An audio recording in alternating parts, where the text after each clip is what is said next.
తెలుగువారి పెళ్ళి ఇలవైకుంఠమే మళ్ళీ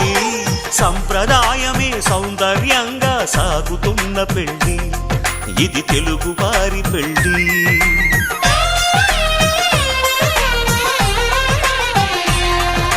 తెలుగువారి పెళ్ళి ఇలవైకుంఠమే మళ్ళీ సంప్రదాయమే సౌందర్యంగా సాగుతున్న పెళ్ళి ఇది తెలుగువారి పెళ్ళి ఒకరికి ఒకరని అనుకుంటే అదే నిశ్చితార్థం